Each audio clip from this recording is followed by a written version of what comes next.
Nunca imaginé que la taiga pudiera transformarse tan rápido de un entorno familiar a una trampa mortal. Me llamo Yermak Severtsev y llevo 15 años trabajando como cazador profesional en los rincones más remotos de Siberia Oriental. 38 años de vida, 20 de ellos pasados en los bosques, me han enseñado a respetar la naturaleza y a no subestimar jamás su poder. Todo empezó a mediados de febrero. El invierno estaba siendo inusualmente duro. El termómetro marcaba constantemente 35 grados bajo cero, y por las noches la columna descendía hasta los 42 bajo cero. La nieve llegaba hasta la cintura, pero las órdenes son las órdenes. La Reserva Natural Local me contrató para rastrear la población de Marta cibelina en el cuadrante norte. Un trabajo poco exigente, pero que requería experiencia y resistencia. Salí del campamento base temprano en la mañana del 4 de febrero. El termómetro de mi reloj Garmin Instinct Tactical marcaba 31 grados bajo cero, pero el cielo estaba despejado y el viento era débil. Condiciones ideales para el rastreo. En la mochila llevaba provisiones para 4 días, aunque pensaba volver en 3. Mi fiel carabina, Los 7, con mira telescópica y 16 cartuchos, más por seguridad que para cazar, ya que mi tarea era solo registrar huellas e instalar fototrampas. Los 2 primeros días transcurrieron sobre ruedas. Instalé 10 fototrampas, registré 7 senderos de Marta cibelina, incluso vi huellas de glotón, un visitante poco común en estas tierras. El tiempo se mantuvo estable. Dormí en una pequeña tienda de campaña con un calefactor de infrarrojos, me alimenté de comida liofilizada y té de un termo. Todo cambió al tercer día. Me adentré más al norte de lo que había planeado inicialmente, atraído por un sendero de Marta cibelina inusualmente activo. El afán de investigador, un defecto que arrastro desde hace tiempo. Pasaba del mediodía cuando noté los primeros indicios preocupantes. El cielo se cubrió de nubes bajas y densas. El viento se intensificó, levantando polvo de nieve. El barómetro de mi reloj descendía rápidamente, una señal inequívoca de una tormenta de nieve inminente. Tomé la decisión de regresar al refugio de cazadores más cercano, una vieja isba a 8 kilómetros al sureste. El campamento base ya quedaba demasiado lejos. La nieve empezó a caer cuando solo había recorrido 3 kilómetros. Media hora después, la visibilidad se redujo a 5 metros, una ventisca clásica en la taiga. Mi GPS aún funcionaba, pero la batería se agotaba más rápido de lo normal debido al frío. Me movía con la brújula, consultando el navegador de vez en cuando para ahorrar batería. El viento arreciaba, transformando la nieve en agujas punzantes que golpeaban la cara incluso a través del pasamontañas. No vi el precipicio. En la blancura cegadora, todo se fundió en uno: tierra, aire, cielo, un paso en falso, y me precipité por una ladera empinada, dando tumbos junto con la mochila y el rifle. La caída pareció durar una eternidad, aunque en realidad apenas fueron 5 segundos. Un golpe, un crujido, un destello de dolor en la pierna izquierda, y aterricé en un profundo montón de nieve al pie de la pendiente, a unos 15 metros de altura. Los primeros minutos simplemente me quedé tendido, tratando de recuperar el aliento y evaluar los daños. La pierna izquierda respondió con un dolor agudo al menor movimiento. Fractura o esguince grave. La mochila se quedó conmigo, pero la carabina salió volando hacia algún lado. Me senté con dificultad, entornando los ojos por la nieve, y empecé a mirar a mi alrededor frenéticamente. Encontré el rifle a 3 metros, medio enterrado en la nieve. El cañón estaba doblado, la culata agrietada. El arma se había convertido en un trozo de metal y madera inútil. Peor aún, los cartuchos se habían dispersado durante la caída. Solo pude encontrar 3 de los 16. Los demás habían desaparecido sin dejar rastro en la nieve profunda. Saqué el botiquín de primeros auxilios, entablillé la pierna, me tragué 2 pastillas de analgésico e intenté contactar con los rescatistas a través del comunicador satelital. Nada. La señal no llegaba debido a la tormenta. El GPS indicaba que estaba a 5 kilómetros del refugio, pero con la pierna dañada el camino parecía insalvable. Anocheció rápidamente, como siempre ocurre en invierno en la taiga. La temperatura bajó aún más, el viento se intensificó. Comprendí que si me quedaba a la intemperie, me convertiría en una estatua de hielo al amanecer. Tenía que buscar refugio urgentemente, y entonces los oí. Un aullido lejano, pero claro. Lobos. Según mis cálculos, la manada estaba a un par de kilómetros, pero con este tiempo el sonido podía engañar. Sabía que en invierno los lobos se volvían especialmente peligrosos cuando tenían hambre, y este invierno había sido especialmente duro para todos los habitantes de la taiga. Reuniendo todas mis fuerzas, me puse de pie, apoyándome en una muleta improvisada con una rama rota. Cada paso resonaba con un dolor punzante, pero la adrenalina y el miedo me daban fuerzas. Me movía lentamente, mirando constantemente hacia atrás y escuchando. El aullido se hacía más fuerte. La manada se acercaba, posiblemente habiendo olfateado el olor a sangre. Tras una agonizante 40 minutos, me topé con un cedro gigantesco, un antiguo patriarca de la taiga, que debía de haber sobrevivido a cientos de inviernos. En su base se abría un enorme hueco, el resultado de un antiguo incendio forestal que había quemado el corazón, pero había dejado el árbol vivo. El agujero era lo suficientemente grande como para que una persona pudiera colarse dentro, y no iba a desaprovechar esa oportunidad. Dentro del hueco resultó ser sorprendentemente espacioso, alrededor de 2 metros de diámetro y 3 de altura. El hueco se extendía tanto hacia arriba como hacia abajo, creando una especie de cámara natural. Con dificultad arrastré dentro la mochila y el rifle inútil, luego bloqueé la entrada con ramas y nieve, dejando solo un pequeño orificio para la ventilación. Solo cuando me acomodé en ese insólito refugio, me permití evaluar la situación en toda su negrura. Una pierna rota, un arma dañada, una ventisca afuera, y en algún lugar allá, en la blancura cegadora, una manada de lobos siguiendo mi rastro. Sin comunicación, a kilómetros de la vivienda más cercana, en la taiga nevada. Saqué la linterna y examiné el interior del tronco con más detenimiento. Para mi sorpresa, el interior estaba relativamente seco. Las gruesas paredes del árbol vivo protegían del viento y del frío. En el fondo descubrí una gruesa capa de madera podrida y vieja hojarasca de coníferas, un aislante natural. Saqué el saco de dormir, lo extendí sobre esa cama improvisada y me metí dentro, intentando acomodar la pierna herida de la manera más confortable posible. El aullido de los lobos ahora sonaba muy cerca. A través del pequeño agujero de ventilación, vi siluetas que se movían en la niebla de nieve. 1, 2, 5. Daban vueltas alrededor del árbol, olisqueando y gimiendo. Conté al menos 15 individuos, pero sentía que eran solo la avanzadilla de la manada. En ese momento, aún no sabía que ese refugio se convertiría en mi hogar durante los próximos 21 días, y la manada de casi 200 lobos, mis incansables carceleros. No sabía que me vería obligado a sobrevivir sin munición, casi sin comida, en el hueco de un cedro milenario, mientras tras sus paredes acechaba la muerte con ojos llameantes y colmillos afilados. Simplemente me quedé allí tendido, escuchando el aullido y tratando de calmar el temblor, no solo por el frío, sino también por la conciencia de que mi vida ahora pendía de un hilo. La primera noche en el hueco fue la más larga de mi vida. Cada vez que empezaba a dormitar, me despertaba un aullido especialmente fuerte, el rasguño de las garras en la corteza del árbol, o el aliento silencioso, pero claramente audible, de un depredador justo en la entrada de mi refugio. Los lobos no se iban, como si supieran que la presa estaba acorralada. Al amanecer, la ventisca amainó un poco y me arriesgué a mirar afuera a través del orificio de ventilación. Lo que vi heló la sangre en mis venas. Alrededor del árbol, a una distancia de 10 a 50 metros, se habían posicionado al menos 30 lobos.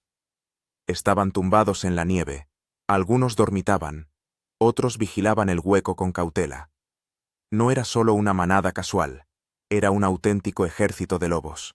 Sabía que en los inviernos especialmente crudos, las manadas de lobos podían unirse, formando supergrupos temporales, pero nunca había visto tal concentración de depredadores. Más tarde, cuando pude observar mejor a toda la manada, conté alrededor de 200 individuos. Un espectáculo increíble, casi místico, si no fuera por el peligro mortal que representaba. Lo primero que hice fue examinar a fondo mi pierna lesionada. La hinchazón había aumentado, apareció un tono amoratado, pero, afortunadamente, el hueso no había perforado la piel. Una fractura cerrada de la tibia, si mis modestos conocimientos médicos no me fallaban. Tomé otras 2 pastillas para el dolor. Luego volví a entablillar la pierna, utilizando trozos de espuma de la mochila y vendas del botiquín. El siguiente paso fue hacer un inventario de los recursos. Tenía 6 paquetes de comida liofilizada, 2 barras energéticas, un paquete de frutos secos y nueces, 1,5 litros de agua en un termo, un pequeño hornillo de camping con una bombona de gas, un saco de dormir con una temperatura de confort de hasta menos 25 grados, un botiquín con un kit básico de medicamentos, una multiherramienta Leatherman, una brújula y un mapa de papel, un comunicador satelital que seguía sin funcionar, una linterna con baterías de repuesto, 3 balas inútiles y un rifle roto. Para 4 días, estas reservas serían más que suficientes. Pero ya entendía que mi estancia aquí se prolongaría. La pierna no me permitiría irme lejos en al menos una semana, y los lobos, a juzgar por su comportamiento, no pensaban moverse de allí. Pasé el primer día planeando una estrategia de supervivencia. El problema más acuciante era el agua. El 1,5 litros se acabaría rápidamente. Afortunadamente, había mucha nieve alrededor, que se podía derretir en el hornillo. Pero el gas también era limitado. Duraría unos 10 días si lo usaba con moderación. La comida tenía que estirarla al máximo. Decidí reducir la ración a una comida al día, medio paquete de liofilizado por la noche. Con este régimen, las reservas durarían casi 2 semanas. Después, tendría que buscar fuentes alternativas. Los lobos no abandonaron sus posiciones en todo el día. Periódicamente algunos individuos se iban, otros llegaban, pero el grupo principal permanecía en el lugar, esperando pacientemente a que la víctima cometiera un error. Sabía que podían asediar a la presa durante días. Su paciencia y resistencia son legendarias. Por la noche, me decidí a dar un paso arriesgado. Encender un pequeño fuego dentro del hueco para calentarme y derretir nieve para beber. El humo salía por la ventilación natural en la parte superior de la cavidad, pero aún así, temía una intoxicación por monóxido de carbono. Tenía que apagar el fuego periódicamente y ventilar el refugio, dejando entrar el aire helado. La noche trajo nuevas pruebas. La temperatura bajó a menos 40 grados. Incluso dentro del saco de dormir, sentía el frío calándome hasta los huesos. Tenía que hacer ejercicio de vez en cuando, flexiones, abdominales, giros de brazos, para generar calor, procurando no molestar la pierna rota. Los lobos se volvieron más activos con la llegada de la noche. Se acercaban más al árbol, algunos intentaban arañar la corteza, otros aullaban tan cerca que el sonido hacía vibrar las paredes de mi refugio. En un momento dado, un macho particularmente grande, el líder, a juzgar por el comportamiento del resto, se acercó directamente a la entrada del hueco del árbol y estuvo olfateando durante un buen rato, resoplando y gruñendo. Me quedé paralizado, empuñando el cuchillo de caza, la única arma que me quedaba. El segundo día comenzó con un intento de contactar con el exterior.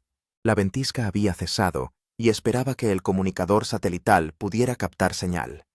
Saqué la mano con el aparato por el agujero de ventilación, intentando encontrar la posición para una mejor recepción. En vano.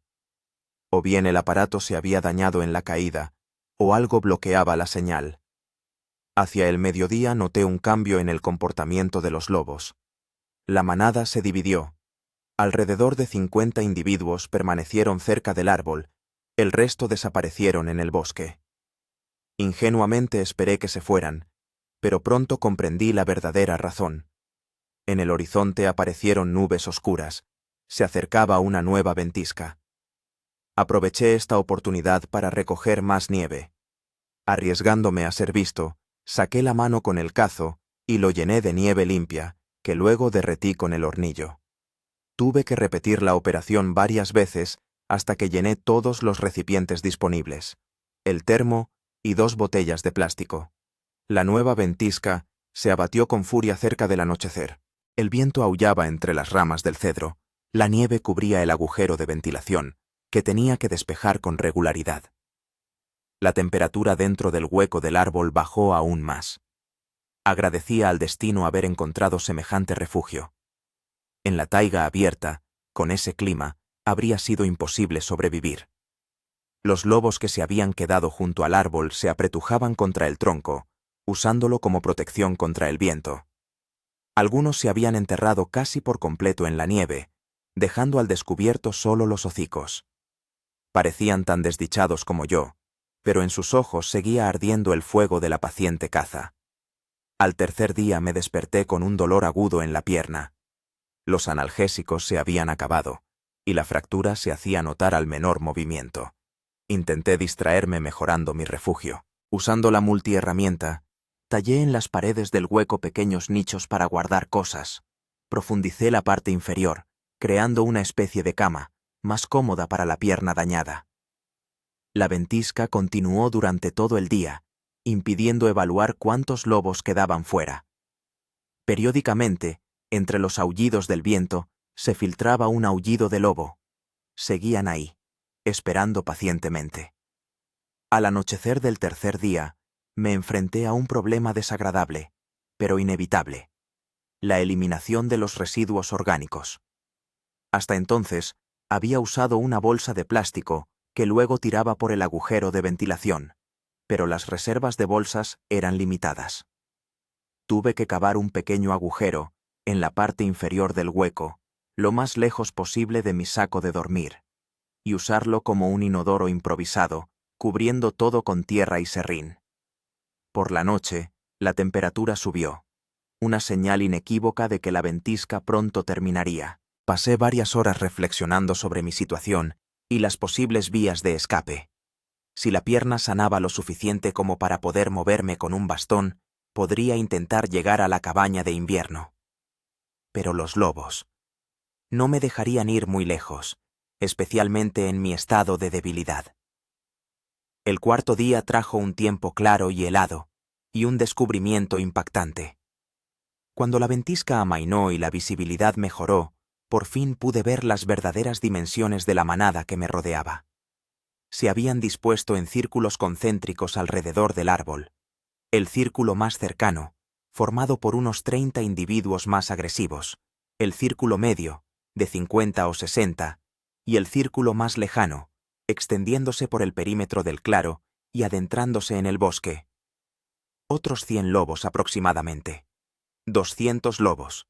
200 depredadores hambrientos y pacientes, unidos por un objetivo: esperar a que el hombre en el árbol se debilitara lo suficiente o cometiera un error. En ese momento comprendí que mi situación era mucho más grave de lo que parecía inicialmente. No era simplemente un contratiempo temporal. Era un asedio en toda regla, una guerra de desgaste entre un hombre solitario y un ejército de bestias salvajes. Estaba sentado en mi capullo de madera, escuchando los ladridos y aullidos periódicos, observando los movimientos de las sombras grises sobre la nieve e intentando no ceder a la desesperación. Por delante quedaban otros 17 días en el hueco del árbol, 17 días de lucha por cada sorbo de agua, cada migaja de comida, cada bocanada de aire puro. Y todo ese tiempo, ellos estarían esperando fuera, pacientemente, implacablemente. 200 pares de ojos ardientes, vigilando cada uno de mis movimientos. A finales de la primera semana de encierro, me di cuenta de que el plan inicial de racionamiento de la comida era demasiado optimista. El frío hacía que mi cuerpo quemara calorías al doble de velocidad, e incluso con la mínima actividad física, el hambre se volvía angustiosa. Apenas me quedaban 3 raciones de comida liofilizada, una barrita energética y un puñado de frutos secos. Claramente, no sería suficiente para 2 semanas. Necesitaba buscar fuentes alternativas de alimento. Inspeccioné cuidadosamente el interior del hueco y descubrí que la parte superior de la cavidad, que se adentraba en el tronco, contenía multitud de recovecos y grietas. En algunas se veían piñones secos, provisiones de ardillas y ardillas listadas. Usando una rama larga con muescas, que había tallado con mi multiherramienta, logré sacar una cantidad considerable de piñones, alrededor de 2 puñados. Era una pequeña victoria, pero me inspiró a seguir buscando. Empecé a examinar metódicamente cada centímetro de mi refugio de madera. En una de las grietas laterales encontré bayas secas, probablemente provisiones de pequeños roedores. Parecían arándanos rojos, arrugados y duros por el tiempo, pero aún comestibles. Los lobos no aflojaban el cerco ni un instante. Su número fluctuaba. A veces contaba alrededor de 100 individuos, otras veces la cifra ascendía a 200, cuando regresaban los grupos de caza. Habían organizado algo parecido a una rotación. Unos dormían, enroscados sobre la nieve, otros patrullaban el perímetro, y un tercer grupo vigilaba el hueco sin descanso. Al 8º día me enfrenté a un nuevo problema. Se me acabó el gas del hornillo. Eso significaba que ya no podía derretir nieve para beber ni preparar comida caliente. Afortunadamente, me quedaban unos 3 litros de agua en distintos recipientes, pero con el consumo actual me durarían como máximo 6 días. Necesitaba encontrar una manera de obtener agua sin usar fuego. Recordé un viejo truco de supervivencia. Si se mete nieve en un recipiente oscuro y se mantiene cerca del cuerpo, bajo la ropa, se derretirá lentamente por el calor corporal. Por supuesto, eso consume calorías adicionales, pero no tenía otra opción. Usé la funda negra de la linterna como derretidor, improvisado. La llenaba de nieve a través del orificio de ventilación y la mantenía bajo la chaqueta. El proceso era lento. Necesitaba unas 4 horas para obtener media taza de agua, pero funcionaba. La pierna se me iba curando poco a poco, aunque el dolor seguía siendo considerable. La hinchazón había disminuido y podía cambiar la posición de la extremidad con cuidado, lo que reducía el riesgo de escaras y estancamiento de la sangre. Hacía ejercicios ligeros para la parte superior del cuerpo a diario, para mantener el tono muscular. Flexiones contra las paredes del hueco, dominadas en las raíces robustas que sobresalían de la parte superior de la cavidad. En el 9º día ocurrió algo que podría cambiar mi situación por completo, para bien o para mal. Temprano por la mañana, cuando los primeros rayos de sol empezaban a filtrarse entre las ramas del cedro, escuché un sonido que aceleró mi corazón. El zumbido lejano de un motor. ¡Un helicóptero! Busqué febrilmente una forma de hacer una señal. El orificio de ventilación era demasiado pequeño para agitar algo visible. Lo único que podía hacer era usar el espejito del botiquín, intentando dirigir el rayo de sol hacia el sonido que se acercaba. Maniobré con el espejo, sacando la mano hacia afuera, esperando desesperadamente que el piloto viera los destellos de luz. Los lobos se inquietaron. El sonido del motor los ponía nerviosos. Algunos levantaban la cabeza hacia el cielo, otros empezaban a alejarse hacia el bosque. El helicóptero pasó a 1 kilómetro de mi refugio, aproximadamente, demasiado lejos para notar las débiles señales de luz. El sonido se desvaneció gradualmente, llevándose consigo la esperanza de un rescate rápido. Sentí que la desesperación me invadía como una ola, tan cerca y tan inalcanzable. Después de este incidente, decidí crear una forma más eficaz de hacer una señal, por si el helicóptero volvía a aparecer. Extraje la pólvora de los 3 cartuchos que me quedaban, reuniéndola en un pequeño envoltorio de papel. Ahora, si oía el sonido de un motor, podría prender este explosivo de señalización improvisado, El destello debería ser lo suficientemente brillante como para llamar la atención. Al 10º día, las provisiones de comida llegaron a su fin. Me quedaba la última ración de comida liofilizada, que decidí guardar para una emergencia. Ahora, mi alimento principal eran los piñones y las bayas recogidos en el hueco, así como la corteza interna del cedro, el cambium, que raspaba cuidadosamente de las paredes internas del hueco, en los lugares donde no amenazaba la integridad estructural de mi refugio. El cambium tiene un sabor amargo y resinoso, pero contiene suficientes nutrientes para mantenerme con vida. Los antiguos pueblos siberianos lo han usado como alimento de emergencia durante siglos. Lo machacaba hasta formar una pasta que podía tragar con agua derretida. Los lobos parecían sentir mi debilidad. Se volvieron más activos, se acercaban con más frecuencia al árbol, olisqueaban y arañaban la corteza. Un macho especialmente grande, al que llamé Khan por su porte majestuoso y su evidente liderazgo en la manada, solía sentarse justo enfrente del orificio de ventilación, como si intentara mirar dentro con sus ojos amarillos. En esos momentos, nos mirábamos directamente el uno al otro. Dos depredadores, uno atrapado, el otro esperando pacientemente su hora. En el 12º día hice un descubrimiento importante. Al explorar la parte inferior del hueco, me topé con una extraña protuberancia bajo una capa de hojarasca. Al excavarlo, descubrí una pequeña cavidad repleta de miel. Panales viejos y azucarados, probablemente dejados allí por abejas salvajes hacía muchos años. La miel se había cristalizado parcialmente, pero aún era comestible. Era un auténtico tesoro calórico.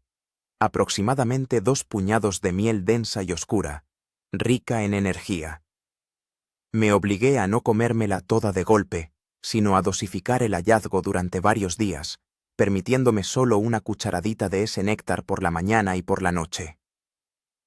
La miel no solo me proporcionó la energía necesaria, sino que también me levantó la moral.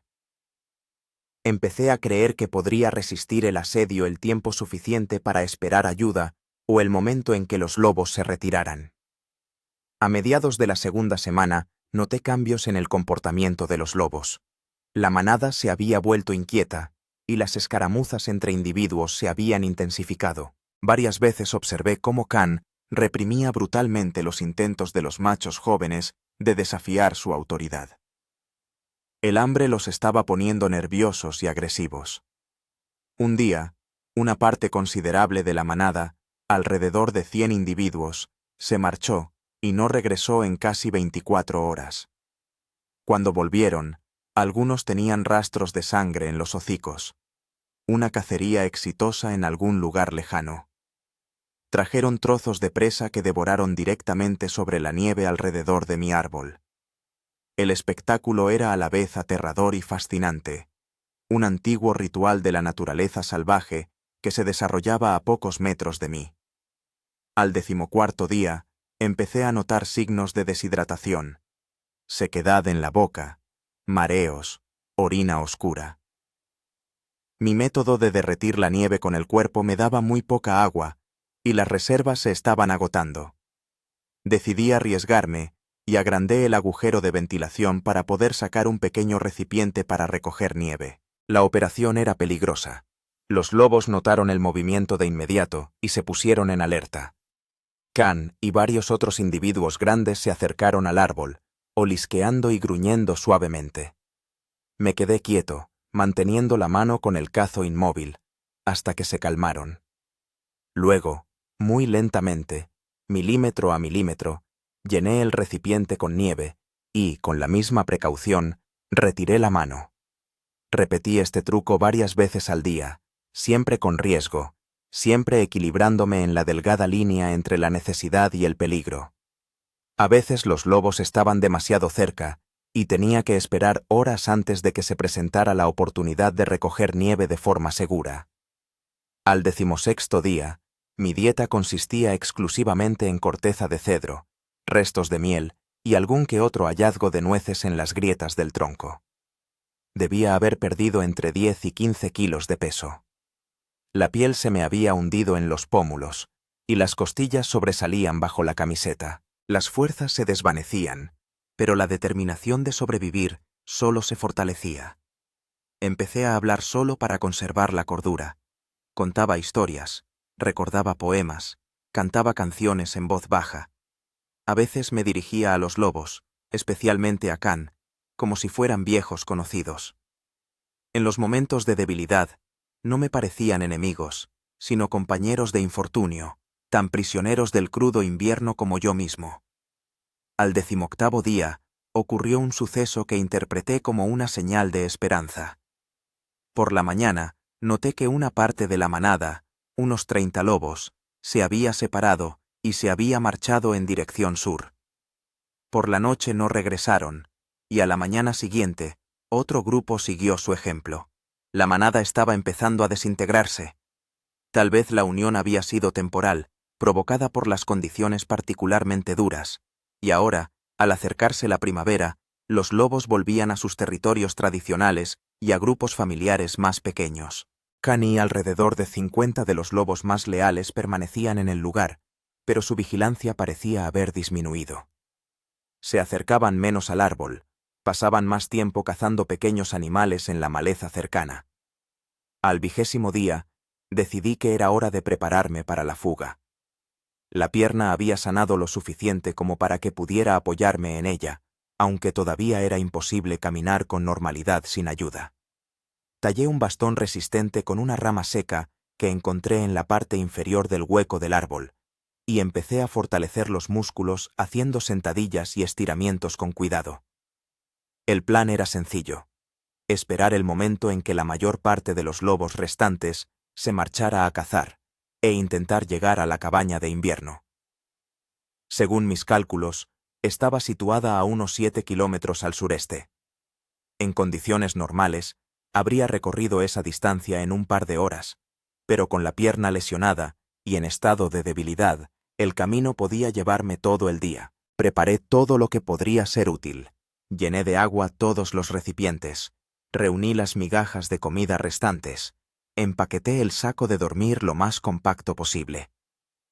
Ahora solo quedaba esperar el momento oportuno. Y llegó al 21º día de mi encierro.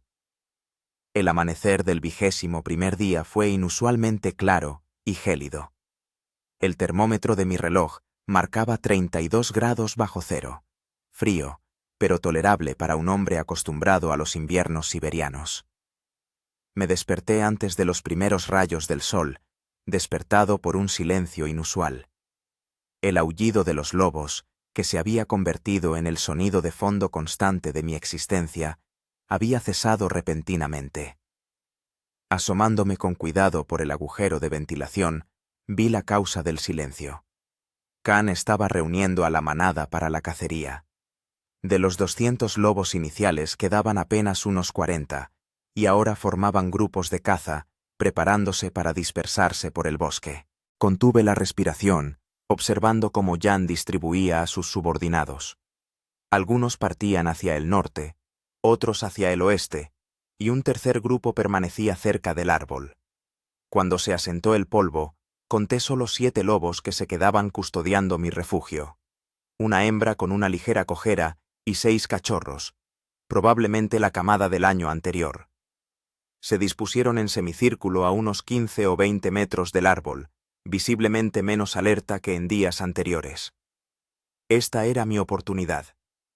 Si lograba escabullirme entre estos 7 guardianes y adentrarme en el bosque, tendría una posibilidad real de llegar a la cabaña de invierno antes de que oscureciera.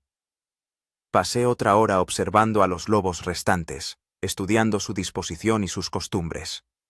La hembra se levantaba periódicamente y recorría el territorio en círculo, mientras que los jóvenes dormitaban, jugaban entre ellos o aguzaban el oído ante el menor crujido que provenía del bosque. Mi plan era arriesgado, pero bien pensado. Había notado que el lado norte del árbol estaba menos vigilado. Allí solo había un lobo joven, que a menudo se distraía jugando con sus congéneres. Si lograba salir sigilosamente del hueco, deslizarme tras el tronco del árbol y alejarme rápidamente en dirección norte, tendría la ventaja de la sorpresa. Por supuesto, con mi pierna herida, correr era impensable, pero esperaba que el bastón y la adrenalina me ayudaran a moverme lo suficientemente rápido como para alcanzar la maleza más cercana antes de que los lobos organizaran la persecución. Reuní todo lo necesario en la mochila, dejando solo lo imprescindible: el saco de dormir, los restos de agua, la multiherramienta y el comunicador satelital, que seguía llevando con la esperanza de que volviera a funcionar. Decidí dejar el rifle inútil en el hueco. Solo me ralentizaría. Antes de salir, me comí la última barra energética y bebí la mitad del agua restante. Necesitaba todas mis fuerzas. Luego me puse la ropa más abrigada que tenía: 2 capas de ropa térmica, una chaqueta de forro polar, una chaqueta de invierno con capucha, 2 pares de calcetines, pantalones térmicos. Todo esto me quedaba holgado. Realmente había perdido mucho peso en estas 3 semanas. Alrededor del mediodía, cuando el sol alcanzó su cenit y los lobos, aletargados por el calor, se volvieron menos vigilantes, decidí actuar. Muy lentamente, controlando cada movimiento, agrandé la entrada del hueco, retirando las ramas y la nieve que la bloqueaban. El trabajo me llevó casi 1 hora. Me quedaba paralizado ante el menor ruido del exterior, temiendo llamar la atención. Finalmente, el pasaje era lo suficientemente ancho como para que pudiera colarme por él. Revisé el equipo por última vez, respiré hondo y comencé a salir de mi refugio, lentamente, centímetro a centímetro, tratando de no hacer ruido. Una luz brillante me cegó cuando saqué la cabeza. Después de 3 semanas en la penumbra del hueco, los rayos del sol, reflejados en la nieve, me parecieron insoportablemente brillantes. Entrecerré los ojos, dejándolos acostumbrarse, y miré a mi alrededor.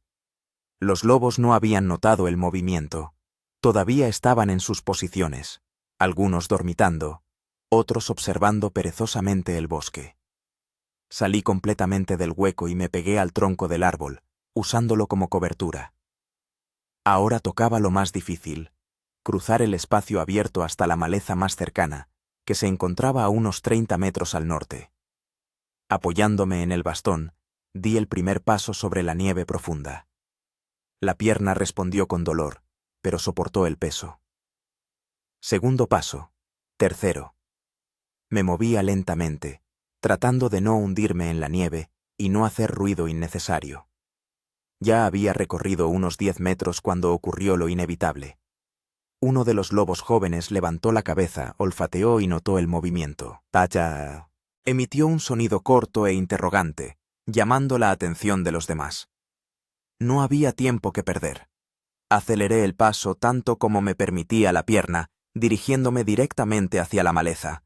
Detrás de mí se escuchó un coro creciente de gruñidos. Los lobos habían descubierto mi fuga y ahora se reunían en grupo para perseguirme. No miré atrás, sabiendo que cada segundo contaba. El bastón se hundía en la nieve, la pierna me dolía cada vez más, pero el miedo me daba fuerzas. Quedaban unos 15 metros hasta la maleza, cuando oí el sonido de las patas corriendo sobre la nieve. La persecución había comenzado. Alcanzando los primeros árboles, finalmente me di la vuelta. La loba y 3 lobos jóvenes corrían directamente hacia mí, los demás daban vueltas en el lugar, como si no se decidieran a unirse a la persecución. No había más de 10 metros hasta el perseguidor más cercano. Me zambullí en la espesura de abetos jóvenes, donde la nieve profunda y las ramas tupidas podrían ralentizar a los lobos. Abriéndome paso a través de las ramas espinosas, oí cómo los perseguidores vacilaban en el borde de la maleza. Les resultaba más difícil maniobrar en el espeso sotobosque que a mí. Esto me dio una pequeña ventaja, que aproveché para adentrarme más en el bosque. Me movía en zigzag, eligiendo las zonas más densas, donde la nieve era menos profunda debido a las ramas de abeto, que retenían la precipitación. Después de unos minutos de estas maniobras, ya no oía los sonidos de la persecución detrás. O los lobos se habían quedado atrás, o me seguían en silencio, y ninguna de las 2 opciones era buena señal. Continué avanzando, cambiando de dirección de vez en cuando, intentando confundir el rastro. Después de media hora aproximadamente de esa carrera cojeante, me quedé sin fuerzas y me vi obligado a parar. Encontré un pequeño claro entre dos troncos caídos, me arrodillé y respiré con dificultad. La pierna me palpitaba de dolor y los pulmones me ardían por el aire gélido. Agucé el oído. Silencio. Solo el susurro del viento en las copas de los árboles y el lejano tamborileo de un pájaro carpintero. Saqué la brújula y situé el sudeste, donde se suponía que estaba el refugio invernal. Según mis cálculos, no había recorrido más de 1 kilómetro desde el árbol en el que había pasado las últimas 3 semanas. Me quedaban al menos 6 kilómetros hasta el objetivo, a través de nieve profunda, con la pierna herida, y no sabía cuánto tiempo tenía antes de que regresara el grueso de la manada. Después de descansar unos minutos, reanudé la marcha, tratando de mantener un ritmo constante, no demasiado rápido para no agotarme, pero tampoco demasiado lento para alejarme lo máximo posible antes de que cayera la noche. Llevaba caminando unas 2 horas cuando los oí de nuevo, un aullido lejano que venía del noroeste. El grueso de la manada regresaba y, por lo visto, ya habían descubierto mi ausencia. Ahora empezaba la verdadera cacería. Aceleré el paso, ignorando el dolor en la pierna y el cansancio. El sol ya se inclinaba hacia el horizonte. No me quedaban más de 3 horas de luz. Si no llegaba al refugio antes de que oscureciera, mis posibilidades de supervivencia se reducirían drásticamente. Al cabo de media hora, el aullido era más fuerte. La manada seguía mi rastro.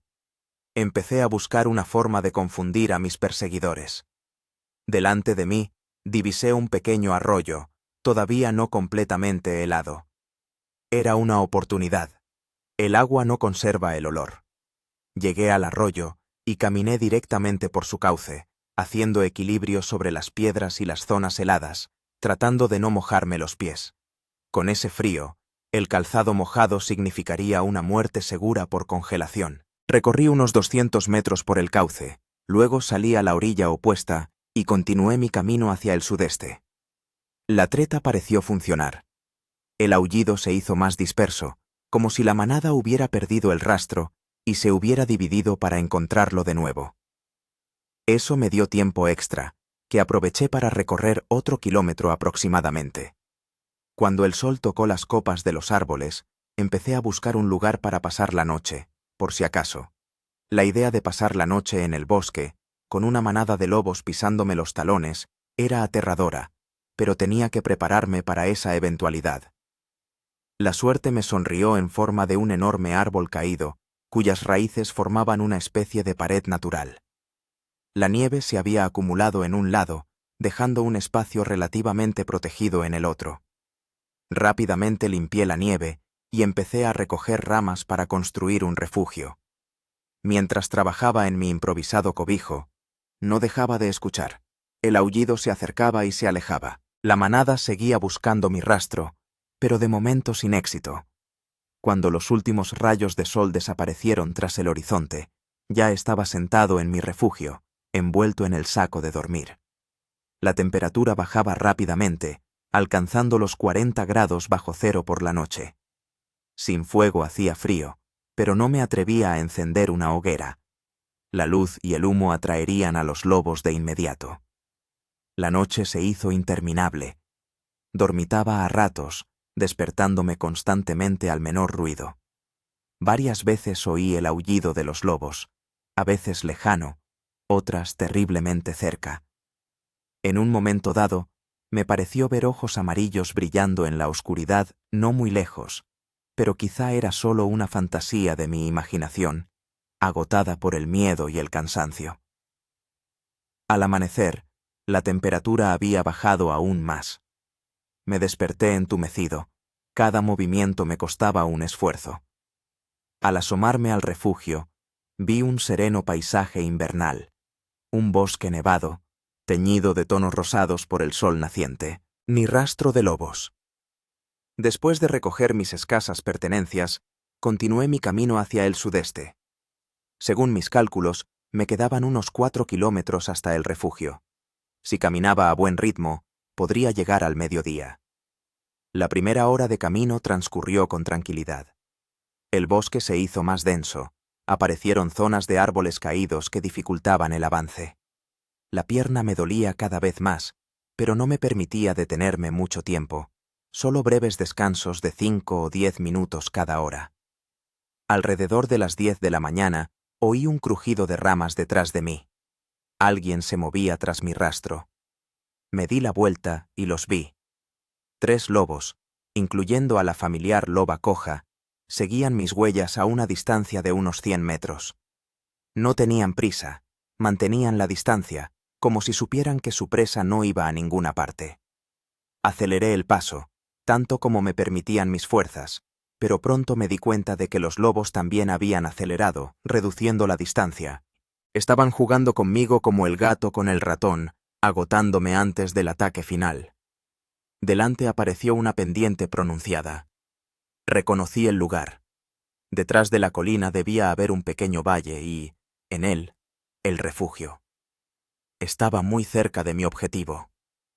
Con nuevas fuerzas empecé a subir la pendiente, agarrándome a arbustos y árboles jóvenes. Los lobos se detuvieron al pie de la colina, como si no se atrevieran a seguirme a campo abierto. Eso me dio una pequeña ventaja.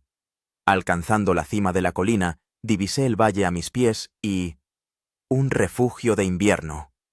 Una pequeña cabaña de troncos con el tejado cubierto de nieve se alzaba a apenas 500 metros. La chimenea estaba fría, no había nadie dentro, pero daba igual. Lo importante era que tenía paredes y una puerta que me protegerían de los lobos.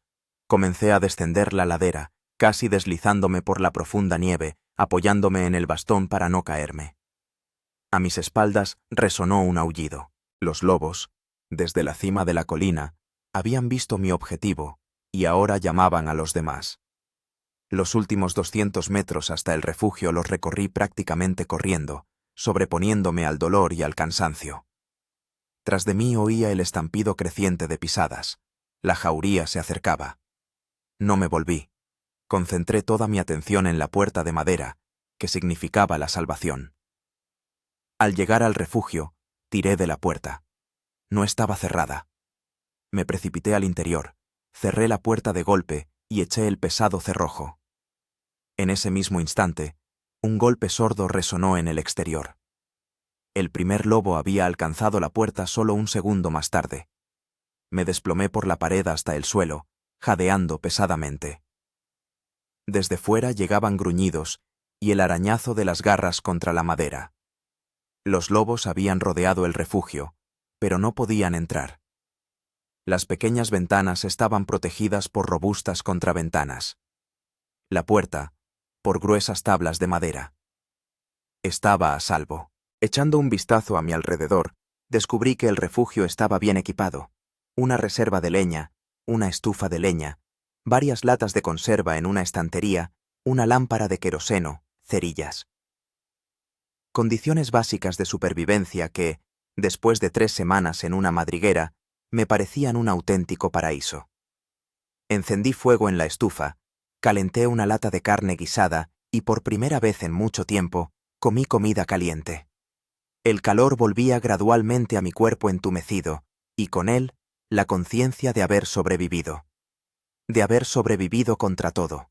Al frío, al hambre, a la herida y a 200 lobos que me habían asediado durante 21 días. Afuera, los lobos seguían dando vueltas alrededor del refugio, aullando a veces, rascando las paredes otras. Pero ahora su presencia no provocaba miedo, solo una indiferencia cansada, propia de alguien que ha pasado por el infierno y ha regresado. Sabía que cazadores y guardas forestales visitaban este refugio de vez en cuando. Tarde o temprano, alguien aparecería. Mientras tanto, tenía un techo sobre mi cabeza, comida, calor y seguridad. Lo demás no importaba. Aquella noche dormí profundamente, por primera vez en 3 semanas, sin sobresaltarme al menor ruido. Y a la mañana siguiente, al mirar por la ventana, vi que los lobos se habían marchado. Todos menos uno. En el claro frente al refugio estaba sentado Can, mirándome fijamente con sus ojos amarillos. Nos miramos el uno al otro durante largos segundos, y luego él se levantó lentamente y se internó en el bosque. El juego del gato y el ratón había terminado. Esta vez, el ratón había ganado. El primer día en el refugio lo pasé recuperando fuerzas. El calor de la estufa, la comida enlatada y la seguridad de las 4 paredes obraban maravillas. Sentía que la vida volvía a mi cuerpo extenuado. Pero la euforia del rescate pronto dio paso a una evaluación sobria de la situación, y ésta distaba mucho de ser ideal. El inventario del refugio reveló que las provisiones durarían 1 semana, 2 como mucho. 6 latas de carne guisada, 4 paquetes de cereales, un poco de pan duro, sal, té, azúcar. Había leña suficiente para mantener el fuego encendido durante 5 o 6 días. El botiquín contenía medicamentos básicos, analgésicos, antibióticos, vendas, yodo. Seguía en medio de la nada, a decenas de kilómetros del núcleo habitado más cercano, con una pierna herida y sin medios de comunicación fiables. El comunicador satelital seguía sin funcionar y no había ninguna radio en el refugio. Al segundo día, exploré los alrededores, cojeando con el bastón alrededor de la cabaña. Los lobos se habían marchado, pero sus huellas eran claramente visibles en la nieve. Habían estado dando vueltas alrededor del refugio toda la noche antes de retirarse. No me hacía ilusiones. Podían volver en cualquier momento. Tras examinar un mapa que encontré en el cajón de una mesa, determiné mi ubicación. Hasta el pueblo más cercano, Verkhnie Kluchi, había unos 35 kilómetros en línea recta. En condiciones normales, habría cubierto esa distancia en 2 días, pero con la pierna dañada el viaje podría prolongarse durante 1 semana, si es que era posible. Quedaban 2 opciones: esperar a que alguien apareciera en el refugio, lo que podía ocurrir dentro de 1 día, 1 semana o 1 mes, o intentar llegar a la civilización por mi cuenta. Al tercer día, el destino decidió por mí. Al despertarme por la mañana, sentí calor y escalofríos. La temperatura había subido. La pierna estaba hinchada y enrojecida. Infección. Posiblemente, al caer, había entrado suciedad en la herida, o simplemente mi cuerpo debilitado no era capaz de cicatrizar. En cualquier caso, sin atención médica profesional, la situación podía empeorar rápidamente. Empecé a tomar antibióticos del botiquín, pero entendía que esto podría no ser suficiente. Tenía que hacer algo, y rápido. Ese mismo día, comencé a fabricar raquetas de nieve. En un rincón del refugio encontré herramientas: hacha, sierra, punzón y un trozo de cuerda. Utilizando ramas delgadas de árboles jóvenes, trencé 2 armazones ovaladas, tensé sobre ellos tiras cortadas de un viejo saco de lona y fijé unas sujeciones sencillas para las botas. La estructura era tosca, pero funcional. Debía ayudarme a desplazarme por la nieve profunda con menos esfuerzo. Al mismo tiempo, trabajaba en perfeccionar el bastón, transformándolo en algo parecido a una muleta con apoyo axilar, para reducir la presión sobre la pierna enferma.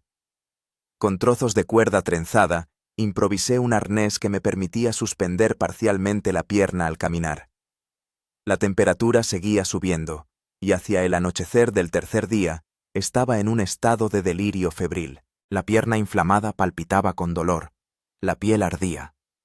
Me aplicaba nieve para bajar la fiebre, tragaba antibióticos y rezaba para que hicieran efecto antes de que la infección se propagara. Esa noche tuve un sueño extraño. Estaba de nuevo en el hueco del árbol, pero se había expandido hasta alcanzar el tamaño de una cueva. En el centro estaba sentado Jan, un lobo enorme, de color gris plateado, con ojos color ámbar. No parecía amenazante, más bien, pensativo. «¿Por qué no te vas?», le pregunté en sueños. «Por la misma razón que tú», respondió el lobo con voz humana. «Protejo lo que es mío». Desperté al amanecer, temblando de escalofríos. El termómetro del botiquín marcaba 39 grados. Los antibióticos no estaban controlando la infección, o la dosis era insuficiente. En cualquier caso, no podía esperar más. Con gran dificultad, me levanté y comencé a prepararme para la caminata. Empaqueté todo lo necesario en la mochila. Comida, saco de dormir, las medicinas restantes, cerillas, un cuchillo. Había estudiado el mapa tan a fondo que creía poder reproducirlo de memoria. El itinerario que elegí no era el más directo, sino el más seguro. Discurría a lo largo de un arroyo, luego por una antigua carretera forestal que debía llevarme al puesto de guardas forestales, a 20 kilómetros de la cabaña. Desde allí, tal vez podría contactar con el mundo exterior. Decidí salir a la mañana siguiente, si la temperatura bajaba al menos un poco.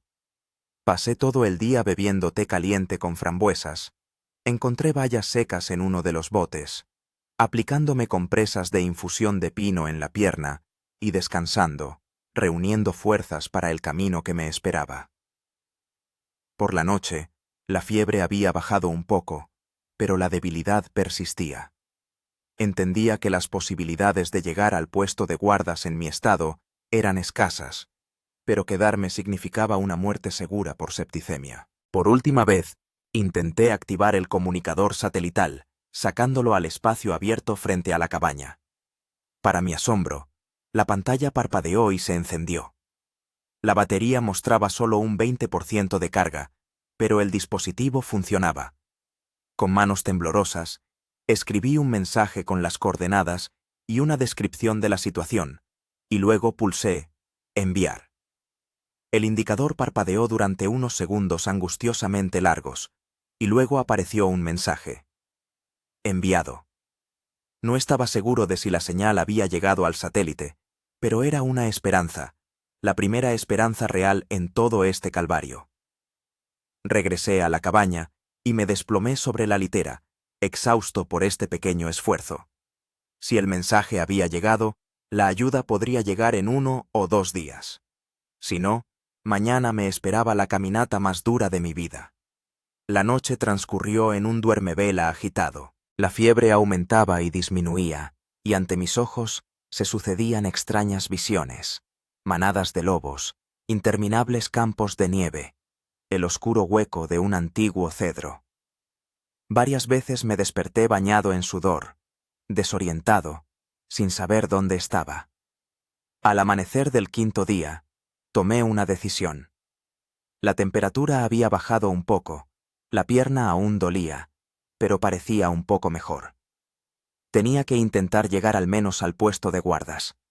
Después de ponerme toda la ropa de abrigo, fijarme las raquetas de nieve y tomar el bastón muleta, eché un último vistazo a la cabaña, me aseguré de que el fuego en la chimenea estuviera apagado, y salí al exterior.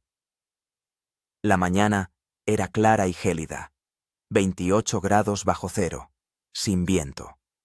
Un tiempo perfecto para una travesía, si no fuera por la nieve profunda y mi estado. Los primeros pasos fueron difíciles. Las raquetas de nieve funcionaban, pero requerían una técnica de marcha especial, a la que tenía que adaptarme. El bastón muleta me daba apoyo por un lado y por el otro me apoyaba en la pierna sana. El avance era lento, no más de 1 kilómetro por hora. Hacia el mediodía había recorrido unos 4 kilómetros y estaba completamente exhausto. La temperatura volvía a subir, y ante mis ojos aparecían puntos negros. Hice un alto, comí un poco de carne enlatada, bebí té caliente del termo y me tragué otra dosis de antibióticos. Después de descansar alrededor de 1 hora, continué el camino. El terreno cambiaba gradualmente. El bosque se volvía más ralo, aparecían claros. Esto facilitaba la orientación, pero me hacía más vulnerable al frío y a los posibles depredadores. A media tarde empecé a notar huellas en la nieve. Huellas de lobo. Frescas, de no más de 2 o 3 horas. Iban paralelas a mi ruta, a veces cruzándola, pero sin seguirme directamente. Sabían a dónde iba y preferían moverse cerca, observando. El miedo me dio nuevas fuerzas. Aceleré el paso en la medida en que me lo permitía mi estado, mirando constantemente a mi alrededor y escuchando. A veces me parecía ver sombras grises entre los árboles, pero desaparecían en cuanto las miraba con más atención. Hacia el anochecer había recorrido unos 10 kilómetros, la mitad del camino hasta el puesto de guardas. El sol se ponía y entendía que tendría que pasar la noche en el bosque. Encontrando un pequeño claro rodeado de abetos espesos, comencé a preparar un refugio. A diferencia de la anterior noche que pasé en el bosque, ahora tenía herramientas y relativamente más fuerzas. Recogí ramas de abeto para hacer un lecho, construí un sencillo cobertizo que me protegiera del viento y, lo más importante, encendí una pequeña fogata. El fuego era una decisión arriesgada, podía atraer a los lobos, pero sin calor en este frío glacial, simplemente no sobreviviría hasta la mañana. Acomodándome en el saco de dormir junto al fuego, cené los restos del estofado y un té caliente. El calor volvió a intensificarse, pero ahora se le sumaba una extraña ligereza en la cabeza, como si me estuviera observando desde fuera. Una parte de mí entendía que era una señal peligrosa, pero la otra estaba demasiado agotada para preocuparse. En algún momento, balanceándome en la frontera entre el sueño y la vigilia, lo vi de nuevo. A Khan. Estaba parado al borde del claro, majestuoso y tranquilo, observándome con sus ojos ámbar. Detrás de él se vislumbraban algunos lobos más, pero se mantenían en la sombra. «Me estás siguiendo», dije en voz alta, sin estar seguro de si hablaba con un lobo real o con una visión producida por la fiebre. El lobo no se movió, solo inclinó ligeramente la cabeza, como estudiando a la extraña criatura que tenía delante. En su mirada no había ni odio ni hambre, solo una curiosidad primigenia y, tal vez, respeto por un ser que había sobrevivido contra todo pronóstico. Parpadeé, y la visión desapareció. El claro estaba vacío. Solo el viento movía las ramas de los abetos. Pero yo sabía que estaban cerca, observando, esperando. La noche transcurrió en un duermevela. Me despertaba cada hora para echar leña al fuego, luchando cada vez contra el deseo de simplemente cerrar los ojos y dejar que la hoguera se extinguiera. Algo dentro de mí, un instinto de supervivencia primario, me impedía rendirme. Al amanecer del sexto día, me desperté con un sonido extraño, un golpeteo rítmico que provenía de arriba. Con dificultad, salí del saco de dormir, miré al cielo y vi lo que me pareció un espejismo. Un helicóptero. Estaba sobrevolando el bosque a aproximadamente 1 kilómetro de mi posición, explorando metódicamente el terreno. Mi mensaje había llegado. Me estaban buscando. Reuniendo mis últimas fuerzas, cogí algunas ramas de abeto, las arrojé al fuego y añadí un poco de pinocha verde para crear un humo denso. Luego saqué un cohete de señales hecho con pólvora de cartuchos y lo encendí. Una brillante llamarada y una columna de humo se elevaron sobre el claro. Agitaba los brazos, gritaba, aunque entendía que desde tal altura no me oirían. Lo importante era que vieran el humo y el fuego. El helicóptero dio otra vuelta, luego cambió de rumbo y se dirigió directamente a mi posición. Habían visto la señal. La aeronave descendió. Se quedó suspendida sobre el claro, levantando remolinos de nieve. Me arrodillé, cubriéndome la cara de la tormenta de nieve creada por las hélices. 2 personas con trajes de rescate de color naranja brillante bajaron del helicóptero. Corrieron hacia mí, gritaban algo, pero ya no distinguía las palabras. Lo último que recuerdo antes de perder el conocimiento es la sensación de que me levantaban y me llevaban hacia el helicóptero. Y en algún lugar al borde del claro, una silueta grisácea con ojos ámbar me despedía con la mirada. Recobré el conocimiento en el hospital de la ciudad de Bodaibo, la principal población más cercana al lugar de mi rescate.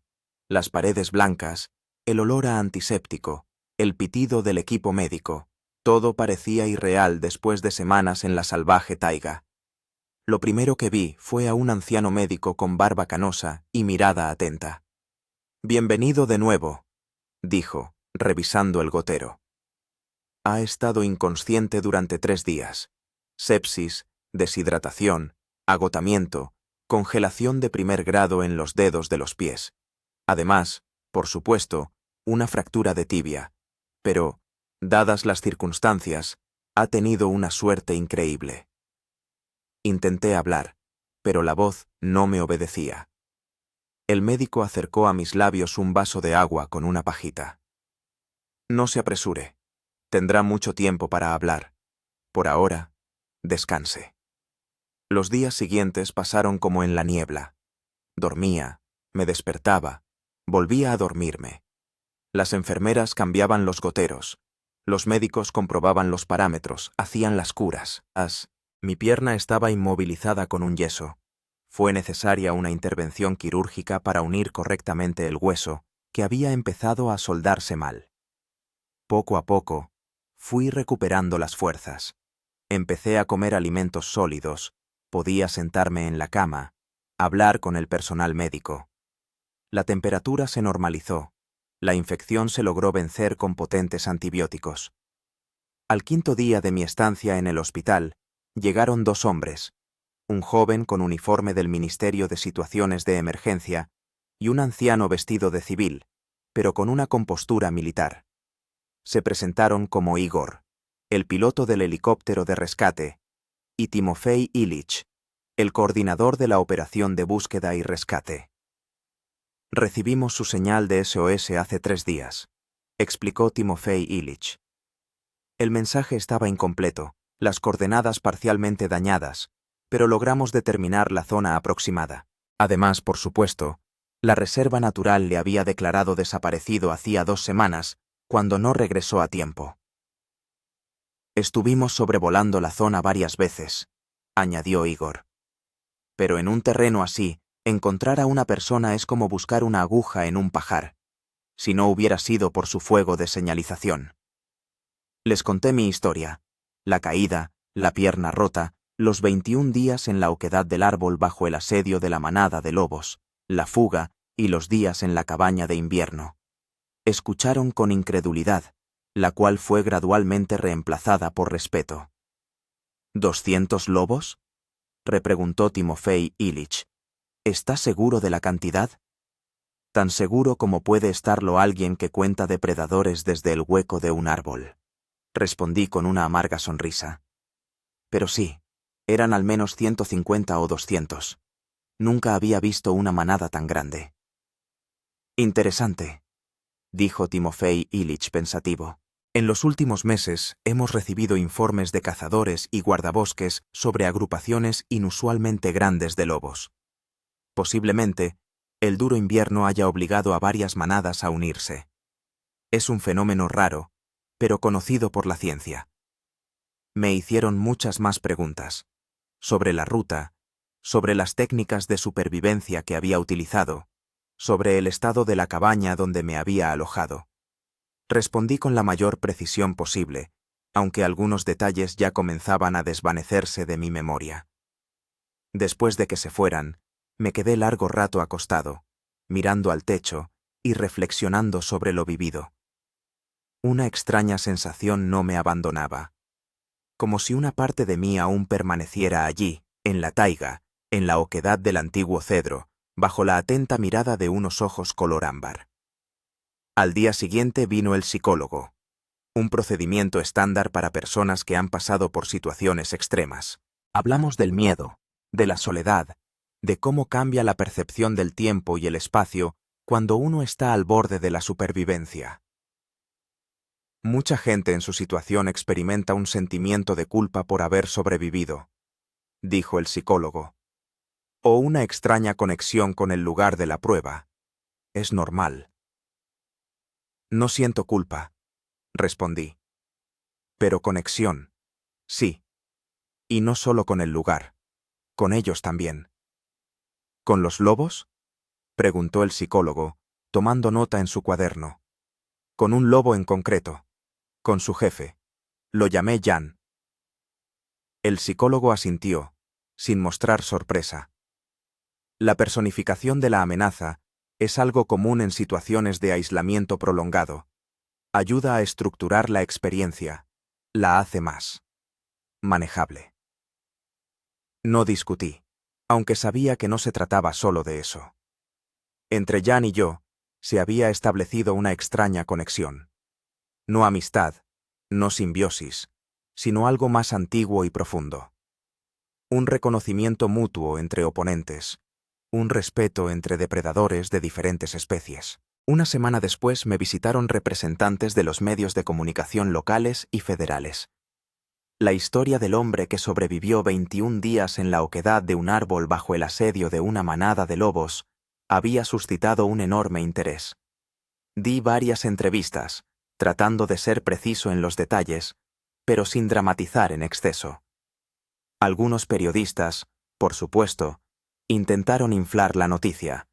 Hablaban de un número récord de lobos, de una conexión mística entre el hombre y la bestia, incluso de habilidades de supervivencia sobrenaturales. Traté de cortar de raíz tales especulaciones, insistiendo en que simplemente había hecho lo que había aprendido a lo largo de mis años de trabajo en la taiga y que había tenido suerte. Hacia el final de la segunda semana en el hospital, los médicos me permitieron levantarme y moverme con muletas. Mi primer paseo por el pasillo fue corto, pero victorioso. Cada paso me costaba mucho, pero me movía por mi cuenta. La pierna enyesada era pesada e incómoda, pero el dolor casi había desaparecido. Un día me visitó el director de la reserva natural donde trabajaba. Me trajo documentos oficiales. Mi contrato de trabajo había sido suspendido durante el tiempo de mi tratamiento y todos los gastos médicos estaban cubiertos por el seguro de la empresa.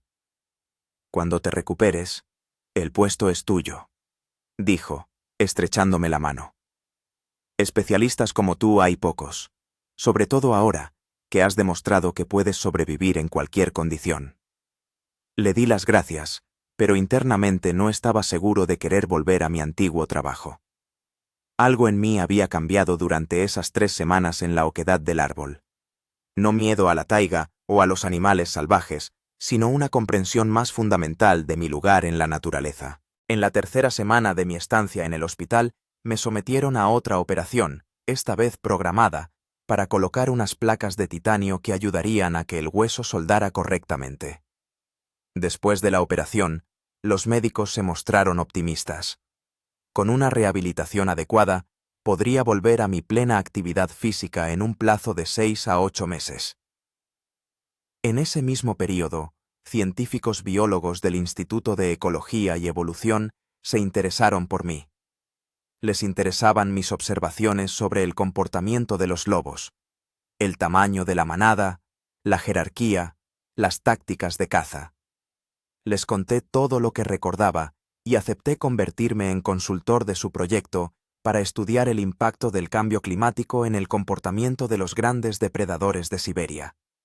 Al final del mes, ya podía caminar con muletas con bastante seguridad, y los médicos me permitieron salir del hospital. Me esperaba una larga rehabilitación, pero lo peor había pasado. El día del alta, de pie junto a la ventana de la habitación del hospital y mirando la ciudad nevada, de repente sentí una extraña inquietud, como una llamada que me atraía de vuelta a la taiga. No miedo, no un recuerdo traumático, sino algo más profundo.